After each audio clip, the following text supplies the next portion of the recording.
Hi, hi again. For those of you who are coming back to our conversation, um, this afternoon, as part of taking care, our conference caring matter, we're going to engage with the scholar, Professor Rosalind C. Morris, who is an award-winning anthropologist and cultural critic, who is professor of anthropology at Columbia University and author of numerous books on topics that range from anthropology and critical social theory to comparative literature, literary analysis, media philosophy, and aesthetics, and to the questions surrounding colonialism and value. Her major field of research has been in South Africa and in Southeast Asia, and her most recent book is the book, The Return of Fetishism, Charles de Brosse and the Afterlives of an Idea with Daniel Leonard. In addition to her scholarly writing, Morris has collaborated extensively with South African artists, including William Kintridge, with whom she has written 2 books. Rosalind has been a friend of the RCMC, a co-thinker, a collaborator, a person with whom we've thought with for several years now, as we've been trying to think here in the Netherlands, and we invite her to be a part of these 14 museums that are a part of the Taking Care project, to think again through the concept of extraction as we attend to how the museums have been implicated in earlier regimes of extractive economies. Today, she will turn her gaze to this topic by thinking through, in some ways, and I'm not giving away too much by suggesting this, the relationship between extinction and a contemporary debate that is happening around us now, around questions of restitution, restoration, and what that might mean within a framework of care. Whenever we invite Rosalind to our midst, we invite her to criticize us, to criticize with us. And this is what we hope to happen today.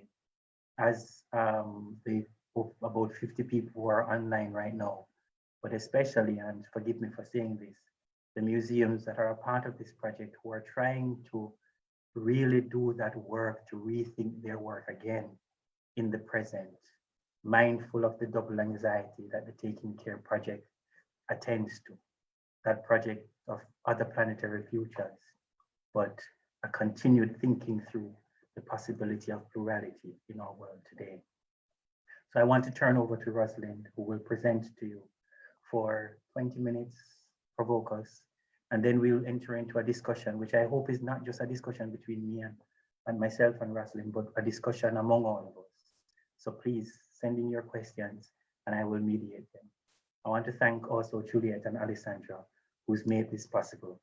And without doubt, thank the European Creative Europe project that has provided the funding for what we are doing now and into the next 3 years, 3.5 years, as the project will run. Rosalind, welcome again. And sorry to, the time difference makes everything a little bit strange. So sorry for the early mix-up that makes us start a little different than we hoped. Welcome, Rosalind. Thank you so much. Thank you, everybody, for being here and for being patient with me as I grapple with my global clock on the computer. You know, it's been a long and to me, intellectually exciting and enormously productive relationship that I've had with the center. And I hope that my contributions today are part of this intellectual friendship and the exploration of our shared and difficult futures. Ethnological museums are heirs to, let us just say, a history of catastrophes, but they also have a role to play in the survival of a future of such catastrophes. And I'm aiming to offer some thoughts that may help us think between these 2 poles in the coming minutes. As I said, I'm very pleased to be here today, extending and enlarging what has been for me an enormously instructive conversation. In earlier discussions with people at the Research Center for Material Culture, I have drawn on my work on the social histories and afterlives of gold in the extractivist world order to make visible the complex weave of historical relations of production that are so often effaced in the presentation of museum collections as sets of objects. This effacement occurs both by virtue of the aesthetics of display value, which tends to make a fetish of the thing, and by virtue of the political economies from which these alienated objects emerge, economies that invariably sever persons and the products of their labor. The critical analyses of modes of production has provided us with one language in which to address these processes of alienation, reification, and fetishization. But the acquisition of objects for ethnological museums does not conform so easily to a productivist topology. And what I'd like to do today is to try to think about the relationships between extractivism and the museum beyond the relatively narrow question of how the materials worked into the objects were produced, as I have done in the past. And I'm going to do so by briefly exploring three concepts or conceptual distinctions that I think could help us rethink the ethnological museum's relationship to its holdings. These three concepts and conceptual distinctions are: one, mode of production versus mode of making, a distinction that I think can help us grasp the various orders of value end to end of museum collections. Two, holdings, holding and holdings. And three, sustenance and obligation to the future, which I think is represented in these conversations by the term care. I'm going to start with a little prelude. And this may take us uncomfortably close to a domain in which contemporary museum curators have to confront the limits of the museum. The recent insurrectionary performances of reclamation by the Congolese artist Mwazulu Diabanza, undertaken in the Netherlands and France, and against the backdrop of the Savoy report, advocating the restitution of artifacts to their places of original fabrication, focus our attention and demand a response from ethnological museums. Diabanza, as you may know, takes objects from Africa that are presently installed in museums in Europe while broadcasting his acts of reappropriation on social media. Invariably, security and the police are called, and in this moment, Diabanza poses the question of which law shall be used to adjudicate the act of removal. He asks us to question whether the object is being or has been stolen by him or by the institution in which it is ensconced. But his is not merely an interrogation of individual title. Rather, he questions the very framing of legality and property within which the debate about museum holdings is generally conducted. I'll come back to this question, but I want to preface my remarks with a statement of my own position on the politics of restitution, which I offer not as an agenda, but as a way to situate what will follow. I initially made these remarks in response to an invitation from the editors of a special issue of the anthropological journal How to respond to a text by the art historian Zoe Strother on the question of iconoclasm. Strother's text had been delivered at a colloquium addressed to various critiques of both museum practice and the Savoy report. And here is a part of my response. The determination of whether or not to return coercively obtained objects, texts, works of art, and human remains from the museums of Europe to the places and communities whence they originated should rest, in my opinion, exclusively with the communities to which they would be returned. It should not be decided by the holding institution, a gesture that takes place in the name of European self-repair as much as decolonial justice. The decision about such return can and should include further determinations about how to enable and nourish the material, institutional, and social infrastructures to receive these objects, the costs of which should be underwritten by the European authorities in whose name the objects were originally taken or who became the beneficiaries of these processes. That is to say, there can be no restitution without reparation. The problem of how to reckon the relation between the originating artisans, individuals, and communities from which the objects were first abducted and those to which they will be restored is not addressed by these initial statements of commitment on my part. nor are these problems reducible to the matter of legal title and the genealogy of its transfer, or the ethical entailments that oblige recipients to pass these objects on to future generations. Their negotiation is a matter for those who could have expected to inherit them in the course of history, had it gone uninterrupted by colonialism. That these negotiations must take place in the shadow of this dream image long ago betrayed by history does not negate the legitimacy of the process. It merely means that such decisions will depend on the work of imagination. Restitution will therefore be an aesthetic and not merely a political task. That was what I remarked in that context. Let me then proceed to the concepts and questions that I outlined above: modes of production versus modes of making, the notion of holding and holdings, and the question of sustenance and obligation. So we can learn something from the Marxist political economists who have devoted their attention to the problem of originary accumulation, a term that I use in lieu of primitive accumulation. The term originary accumulation is intended to evade the legacies of primitivist discourse, but it's also a distinct analytic proposal, namely that originary accumulation is not an event and certainly not a stage in a transition whose terminus can be marked. Insofar as capitalism requires certain kinds of subjects who conceive of their work as commodity production and thus as part of the process by which abstract and exchangeable values are generated, it must be repeated within every generation and inscribed in the heart of the desiring machine that is capitalism. People are not born with and do not inherit this orientation. It is not a heritable trait. The originary is that which must be repeated again and again in order to ensure that the telos of production for capitalist accumulation takes place.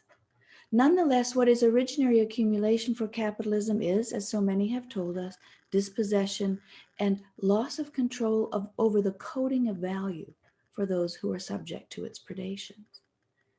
In an important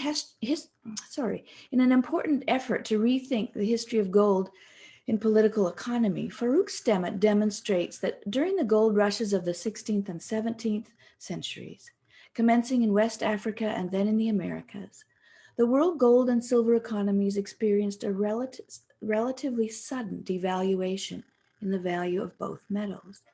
And he notes that this is not simply because there was much more precious metal circulating in the world, but because of the mode of its production, namely plunder. And I quote, a method far more productive than mining, if that is, productivity is understood from the point of view of capital. From the perspective of the European plunderers, the mines of West Africa and the Americas, including both the technologically intensive silver mines and the technologically simpler alluvial gold mines, appeared like so many placer deposits. After the near exhaustion of the mines of Potosi and the Americas, silver's value became linked to production costs, whereas the gold rushes of the 19th century, initially driven by surface mining, made gold seem to be available at relatively constant and indeed low production costs. So gold could appear to be a more ideal and certain currency insofar as the idea of money was that it was a mere medium of exchange and not first and foremost a commodity. Eventually, of course, as surface deposits were exhausted and deep mining became a more and more significant source of gold, it did become such a commodity.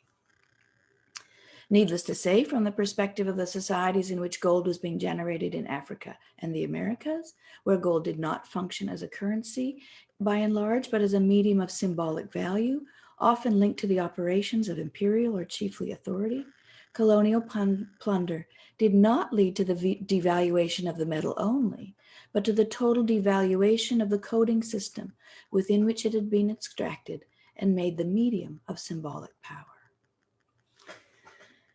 So let's now undertake a thought experiment and consider by analogy the status of artisanally made objects, including decorative and ritual objects, as well as the crafted objects of everyday use, which have been entered into ethnological museums.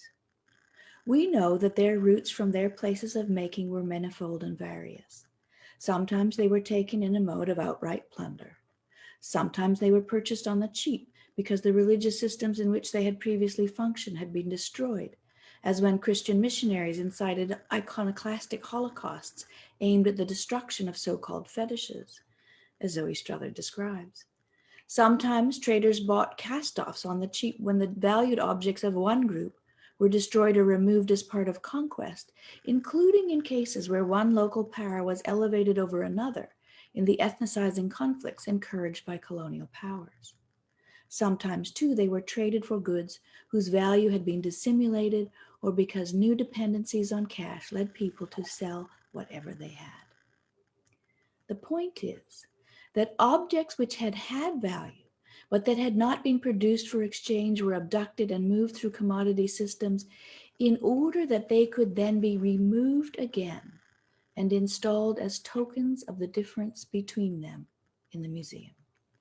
The preservation of such items in museums, which places them on the pedestal of display value, wherein cultural heritage is totalized, both depends on the exteriority of these objects to systems of commodity exchange and animates an implicit narrative of surpassing. The Ethnological Museum is perhaps the primary custodian of this narrative. In this context, I think we are not helped by merely turning to the law of property and asking, whose object is it anyway? For the laws of making and the laws of production are not the same. Both entail principles of form, systems of inheritance, relative valorizations of invention, and anticipations of regulated future use. But the similarity is perhaps exhausted there. The generation of an abstract value, including that of cultural heritage, belongs to the kind of economy that is organized by the value form in which one can say that something is mine because labor power has been deemed the inalienable private property of an individual. We do not escape the problem by saying that the objects belong to a community of artisans, a lineage, a language group, or a continent. They may be proper to these communities without necessarily being private property, though that is an empirical question and not a matter of an a priori type. But it is not simply a matter of transferring an object from a communal system of ownership into one of private property, even when that seems to be the case. And the reason for this is that plunder creates value in a manner that produces devaluation, as Sept shows us, although not only in the ways to which he limits his argument. And here I would say we must leave Sept behind because he merely retrojects the labor theory of value onto pre-colonial societies. What we need to do is recognize the aporia between the prior mode of making and what comes to supplant it. In this context, the concept of the originary is important, for this disjunctive recoding happens again and again with every display, every presentation of the object. Contemporary ethnological museums inherit this burden of being the beneficiary not only of a plunder, but of a systemic recoding. And I want to acknowledge here that I'm borrowing Katarina Pistor's concept from the Code of Capital. Its holdings are this burden, this dangerous responsibility. And here we come to the second concept, namely holdings. And I'm going to be a little bit briefer here. There is an ethical challenge stage in the title of this conference, Taking Care. To take care is to care for, but it is haunted from within by the notion of taking and thus of appropriation, but also in the cluster of terms that surround it in English and other European languages of grasping, occupying, and apprehending. Even within English, to take is to appropriate, but one can also have a take on something, by which one means a perspective or analysis that leaves the object behind, as it were. It can mean an effort or attempt, as in cinema, where a take is a filmed enactment that can be repeated if deemed insufficient. To take something in hand, as opposed to taking it in one's hands, is to discipline it. If, as I believe is the case, and Wayne will have to tell us, if the notion of taking care is intended to move us from the mere question of preservation to the forms of obligation and mutual sustenance that befall a museum in the moment of fallism, it is also shadowed by that long history of taking, in which, among other things, the care for objects, which was intrinsic to the mode of making, was displaced by the mode of production and preservation, which is to say private property. Let us not indulge in the fantasy that all modes of making are pacific. They sometimes entailed people for the purposes of violence, the often gendered enforcement of social hierarchy, and warfare. Nonetheless, the right of private property is the right of destruction and discard. One can get rid of what one owns. It does not obligate one in the ways that unalienating making can obligate one. For such making holds its makers in its grips, just as they hold the made object in their hands. This is a figure, but it is a figure that I think does some work for us. So what can a museum that wants to take care do? If it does not want to simply repeat the originary sin of recoding, or in this case, managing the artifacts of a violent recoding. And here I urge us to consider the other signification of take care, which in its imperative form means something like beware, danger ahead, look after yourself. Of course, there's a benign form of this, a salutation upon parting, in which one wishes another well into the future. This too is part of the lexicon of the present conjuncture. And we don't have time to plumb here the many dimensions of the new turn to care in anthropology and the critical social theoretical disciplines. It ranges in referent and implication, and its privileging of agency as an answer to the pornography of poverty may or may not constitute a political good. But I would note that the term caregiving implies that care is not in and of itself yet of the order of the gift, but is a term that operates as a hinge in the social field to designate something like an ethical attention coupled with a sense of compulsion. One should care. For what is always the question. In the essay that I've already mentioned, Zoe Strother notes that the special emphasis on youth that is inscribed in the Sar-Savoy recommendations demand attention. That report advocated the repatriation of objects partly in the name of the youth of the place to which they would be returned. It implied that the obligations informing its well-minded, if in my opinion ill-conceived formulations, originate in the future or in an anticipation of a future for which youth functions as a conceptual placeholder. The important thing about youth is not merely that it constitutes a term of political subjectivity in the aftermath of the failure of class to serve that purpose, but that the youth of today will be replaced by others. Youth is a signifier of the openness of the future and of the inevitable displacement of generations. So I will conclude here with a few brief remarks about the sustenance and obligation that is, I think, demanded of ethnological museums with regard to their holdings as entailments of a motto of taking care. Let us look to the future. The task of the museum now cannot be limited to how it deals with what it has accumulated and how to preserve it.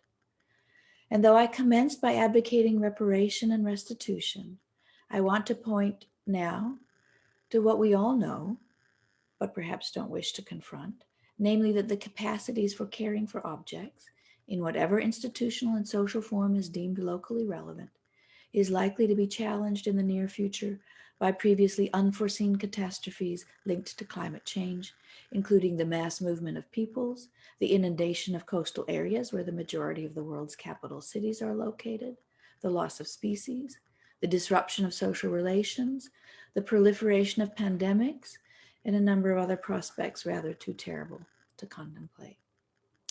What is the role of the museum, this museum, but also others, in preparing for and sustaining the capacities for caring for what is deemed of value under these circumstances?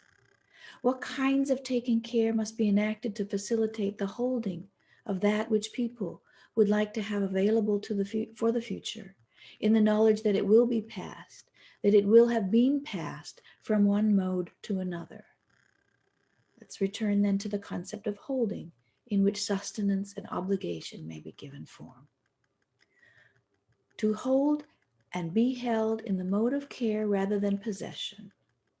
In my opinion, this lovely formulation, given to us by language, would have to become something more than a grammatical possibility if the museum as a place of holding, and not only of holdings, is to be redeemed from its role as the beneficiary and theater of originary accumulation, a theater in which the value of heritage is constantly produced in the service of capital's self-historicization, as both the engine of primitivity's destruction and the medium of its preservative salvation.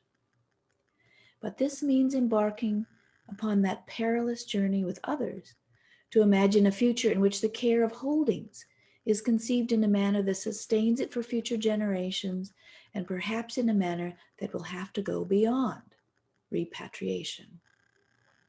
Can we imagine the coming necessity for a mobility of holdings? The task of thinking this prospect seems to me an obligation, one that will have to be done with others.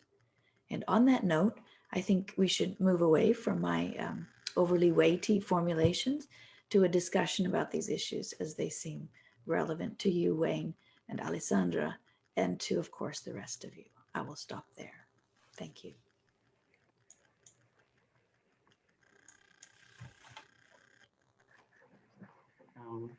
Thank you, Rosalind, for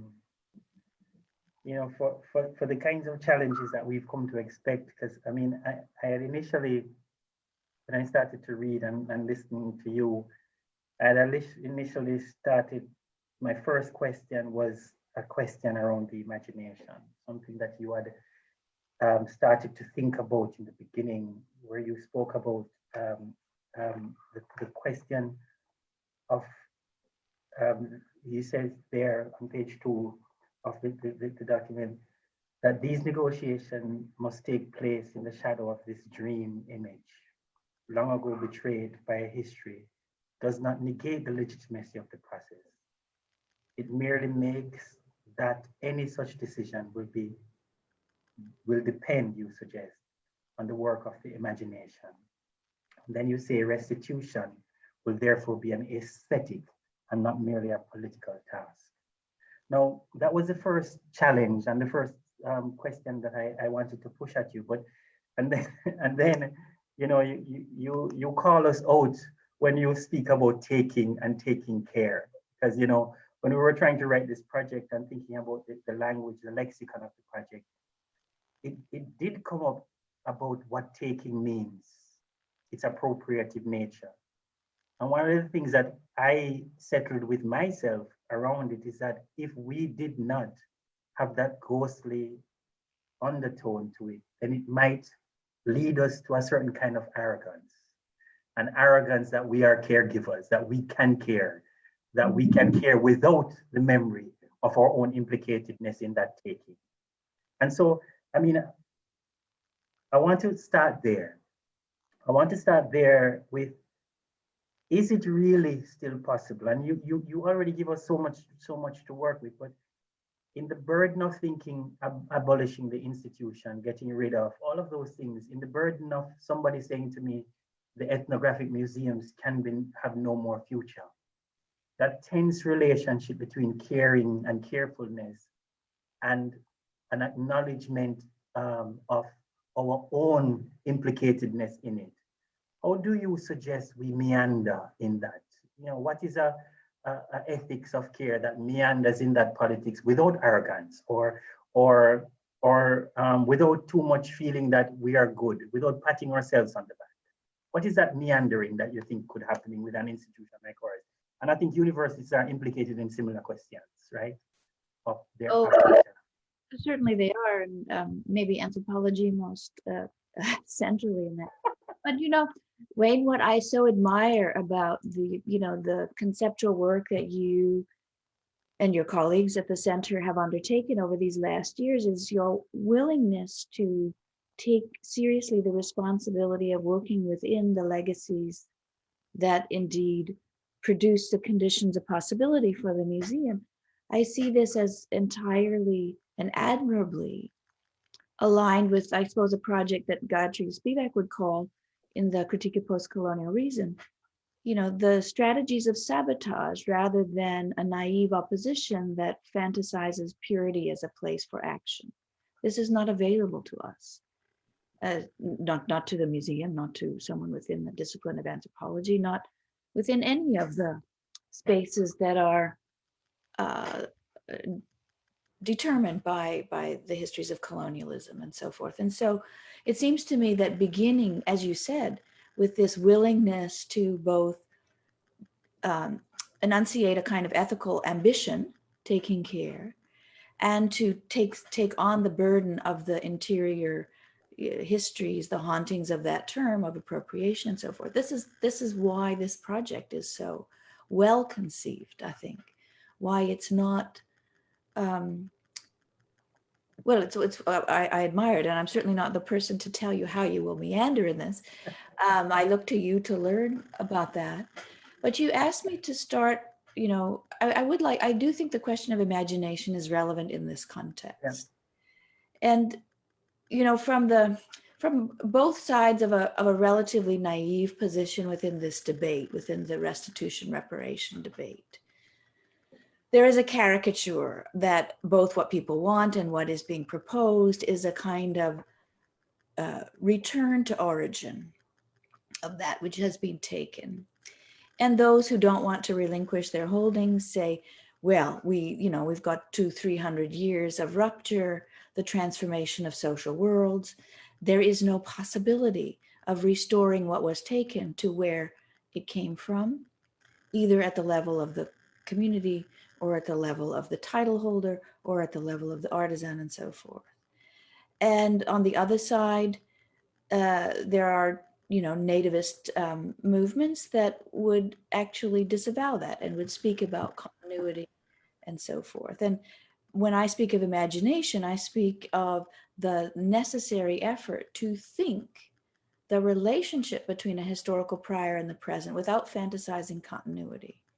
Precisely because generations, both within and, if one could say, beyond, if there was such a thing, coloniality.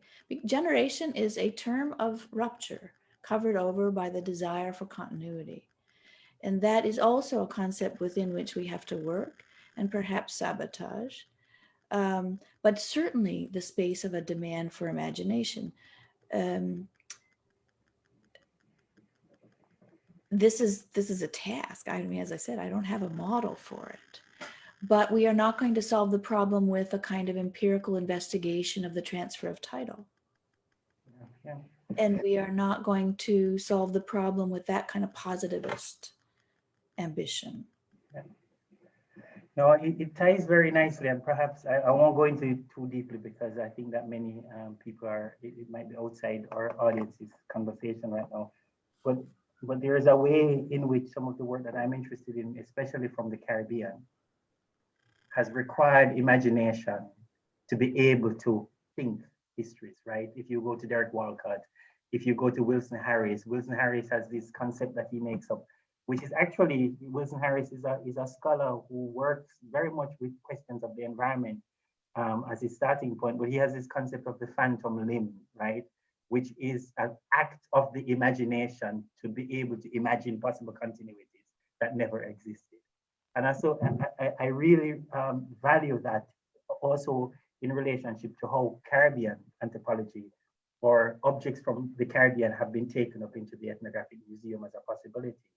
So that for me was a really generative and exciting starting point. And I want to take you back a little bit even prior to this, to our prior sets of conversation, perhaps to go to your work on gold mining, materiality, that exploration that you did between the questions of production and making, but just perhaps for you to think with us about what might we do as a museum to attend to the relationship between the materiality of what we hold and to that earlier history of catastrophe, including that history of extraction, right? So this is some of the earlier work that you were doing. How do we attend to those connectivities in imaginative and interesting ways that makes us mobilize this catastrophe of which we're a part, as a part of the work that we do in the present? And sorry if I push you out of this particular presentation. if I recall the events that we shared and that, what was on display there, if one may use that term, Yeah. was a kind of pedagogical ambition that these objects that are in your collection became animated by questions and transformed into kind of portals onto historical understanding. And whether we were talking about gold or silver, um, aluminum, we were looking, at these kind of, one could speak, these sort of the elementary dimensions of the objects as part of an effort to make visible the labor, the transnational political, economic conditions of possibility. Your museum, of course, had a particular set of holdings, those coming not in the sort of typical ethnological museum form. That is, Yeah. these are also industrial products and so forth. And so that was a very specific response, as I understood it, to what you had. But the kind of pedagogical function of the museum was made, enormously both visible and was transformed in that initiative, which struck me as an extremely fine strategy. And often when one looks at, well-meaning captioning in museums, the enlarged explanation, which is not simply a designation of the object's function, is a contextualizing one. Where does it come from socially, historically, and so forth? We now hope, as a matter of course, that those captions, those title cards, that supplementary information will tell us something about the mode of acquisition. But you were doing something much bigger. That is, you were asking that object be understood in terms of the vast history of its connections, its embeddedness within hierarchized systems of production that often traverse the entire world and would not be graspable through the object if understood only in terms of its function. And that, I think, shift between function and production was extremely important. When I think of what some of the Aboriginal and First Nations museums have done over the last 40, 50 years, I think there's something we can learn. And you take me back to my own earliest work, and my first book was about the Archive of Canadian Anthropology.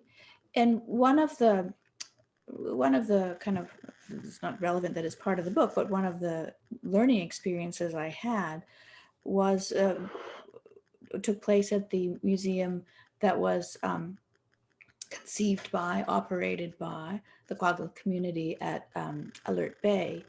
And that museum, which became host to the repatriated objects that had been confiscated with the banning of the potlatch in 1923, that museum not only acted as the holder of objects that had been abducted and now returned, but it reconceptualized the mode of display to render them part of an education, a pedagogy on a lost performative mode. So one encountered the valuables that were normally circulated at a potlatch in the order in which one would have encountered them in the rite, in the celebratory festival, in the naming ritual, and so forth. And it was able to introduce the timing of the object's life in that social world, and not just the time of its origin or the historical moment of its abduction and creation. And that, I think, was a fantastic lesson as well. And so, it depends on what one's objects are. What do you think, Wayne? I mean, what do you think?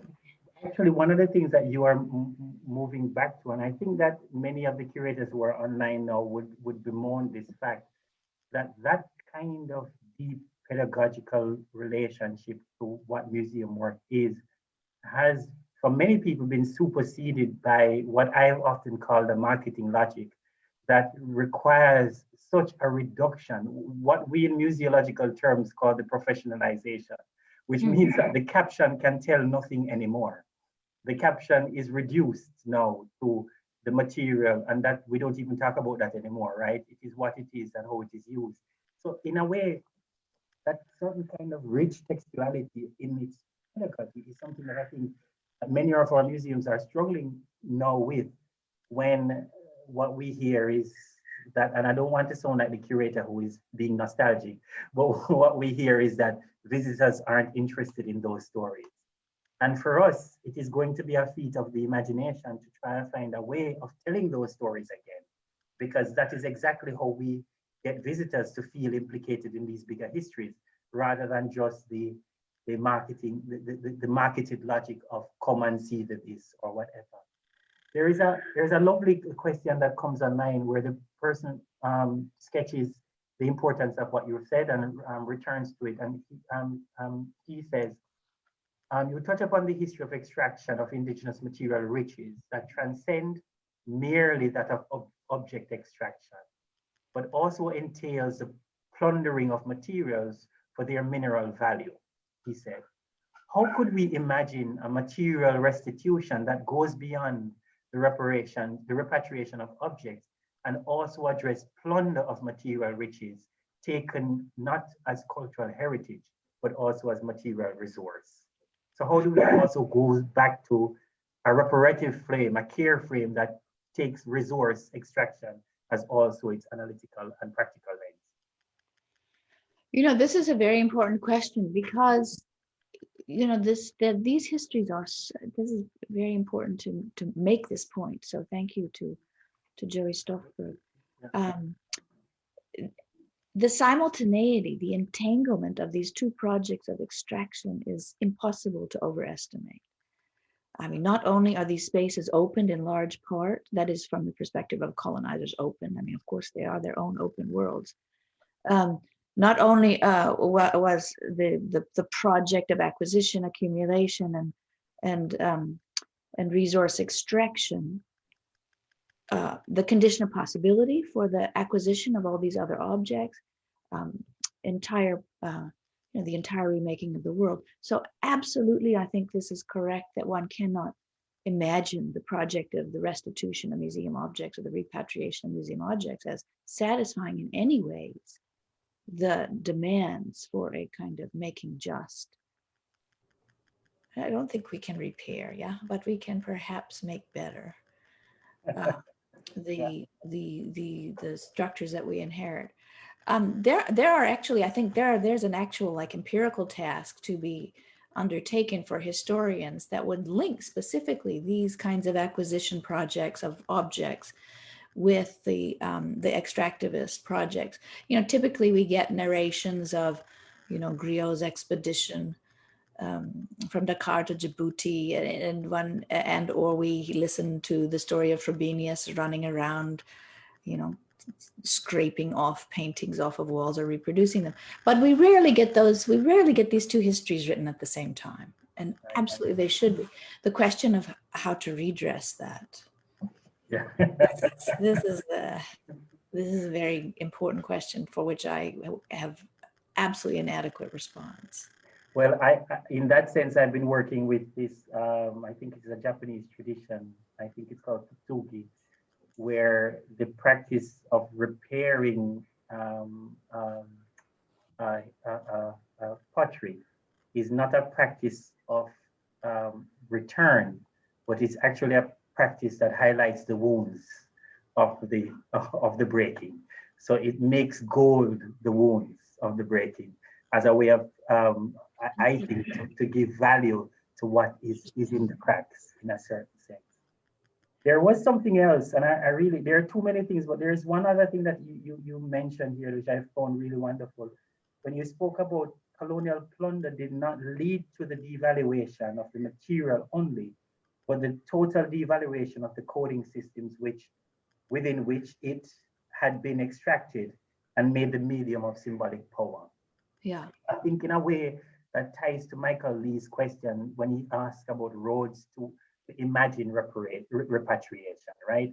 So the question, what you're suggesting in that as well, and which is the answer to Joey's question, was that that form of restitution must attend to that extraction of symbolic power, right? That is something that you're also thinking through.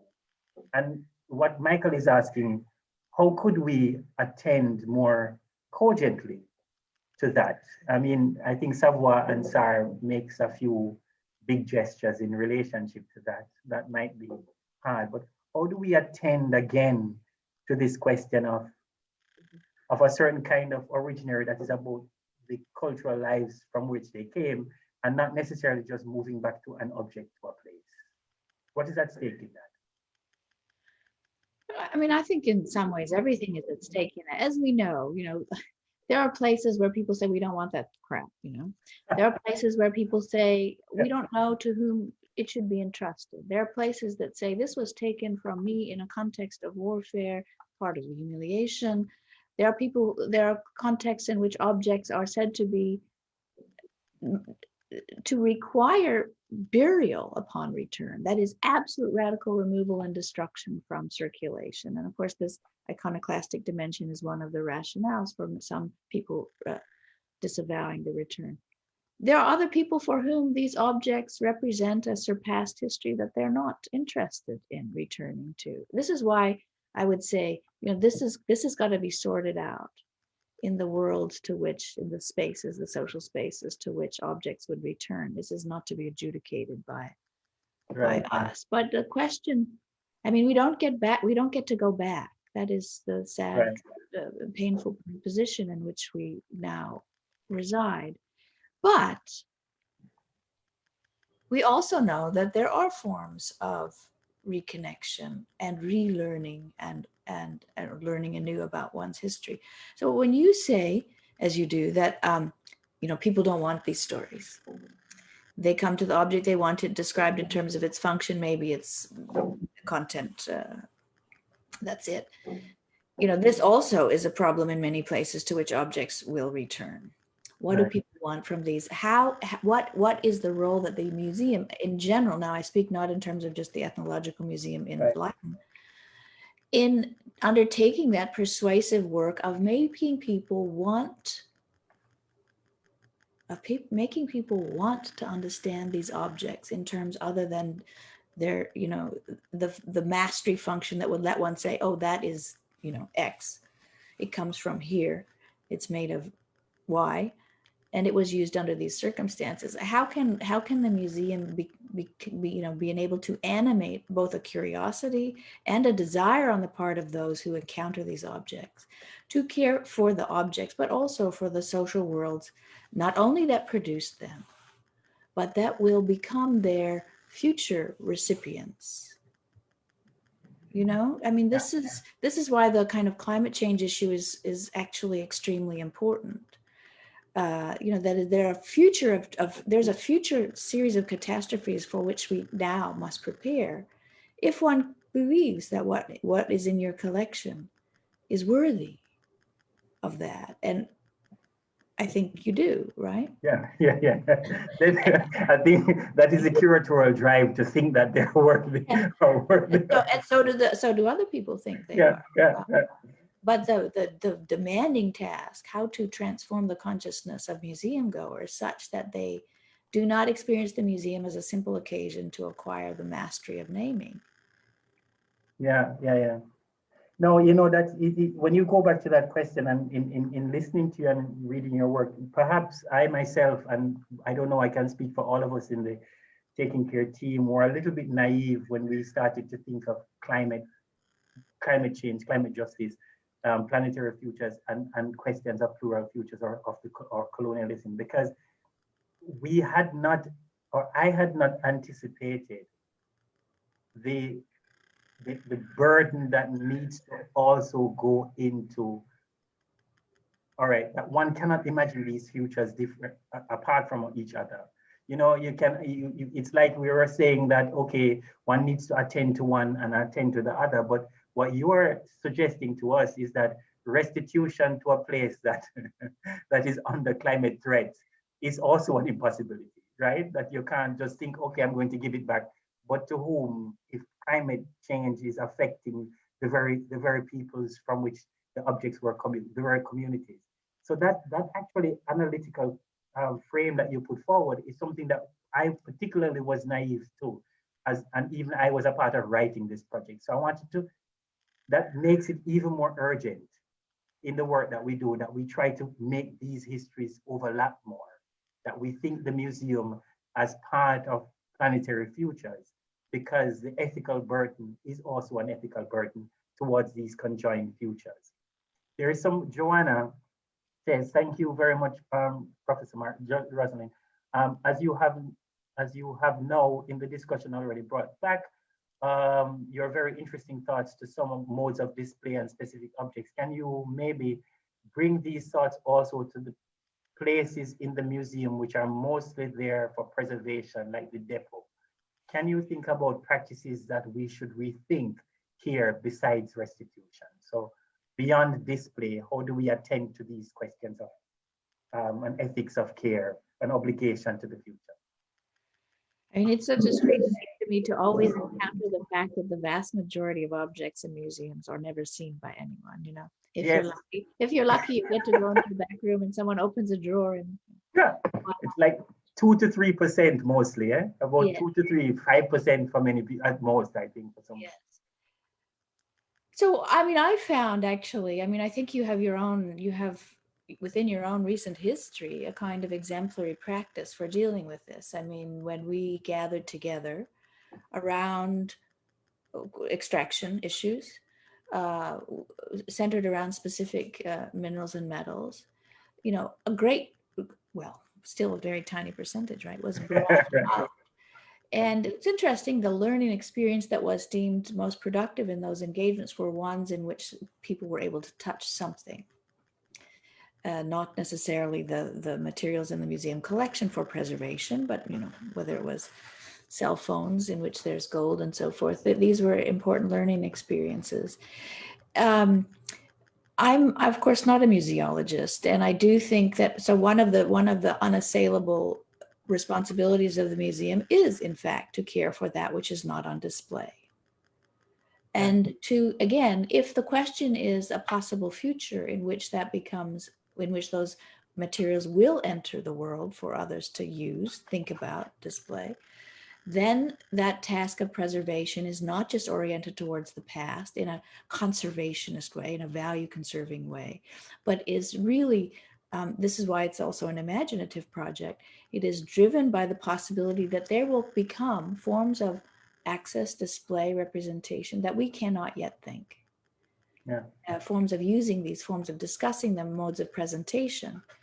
As I said, you know, I found what was done at the Alert Bay Museum extremely interesting, because people encountered these materials in a manner that let them experience a certain kind of timing, but also that allowed the timing of the making of those objects to become visible. So one often encounters artisans re-examining those materials or making other things. These are possibilities, but you all would know much more than I, what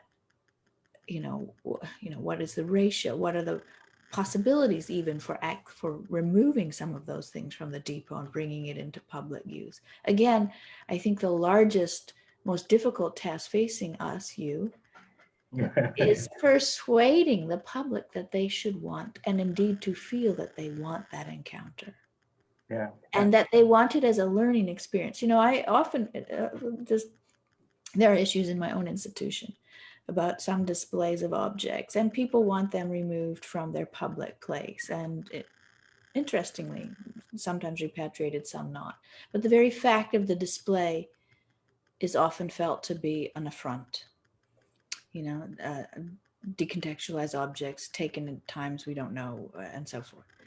And what often, I agree with that. I agree that the display itself is perhaps in need of consideration.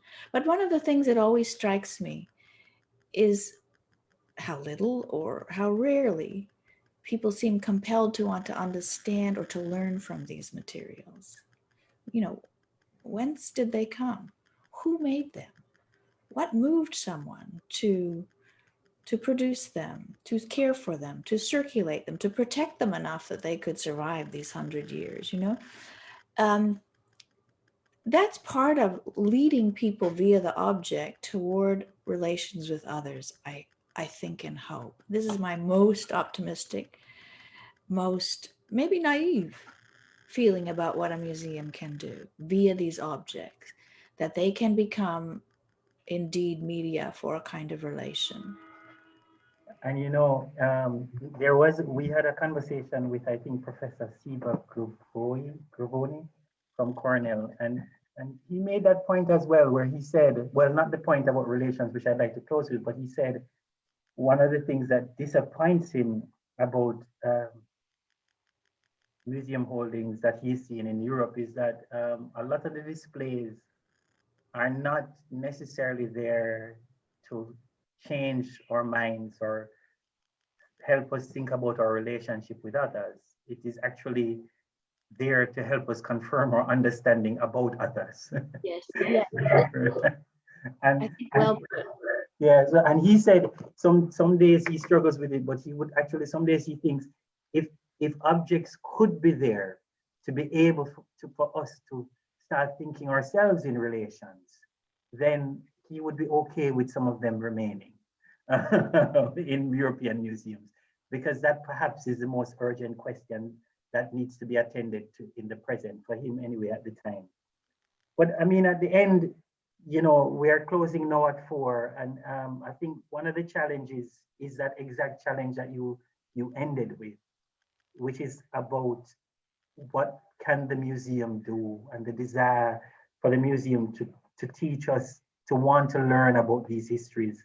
And that's going to be a challenge for us as institutions. But if anything else, what I liked about the architecture of your presentation is that we are made aware of our own complicities in the catastrophes of which our museums are a part. But then you leave us with a certain kind of obligation for our future making. And that obligation is not just towards a giving back, but to understand that giving back in itself might be important if we are to try and create a livable future for us all. And I think that that ethical challenge is that obligation, that implicatedness, as Michael Rothberg said, is something that we want to take with us. Now, I want to do something by closing by saying that I would love to, in another moment when you are more available and when COVID is not haunting us, that we can dig deeper into this conversation, because I think that there is a lot here to offer us the possibility of reimagining what the museums can do also in the time of restitution. To reimagine what care can look like, not to take, but to care for, to take care as a cautionary note. So, Rosalind, thank you. thank you. Thank you for the conversation. I would welcome that opportunity. I must say that it's lovely to see your face on the screen, but so much better to be in a really en face relation Yeah. amongst colleagues. So I look forward to that time. Thank you very much for Well, what I will do is that I will say to the taking care partners that if they agree that if we have not moved back to we have managed to better deal with the COVID situation, that we might organize a workshop in a near future when that can happen in conversation. Sounds wonderful. All right. Thank you. Thanks a lot. Thank you. All right. Thanks.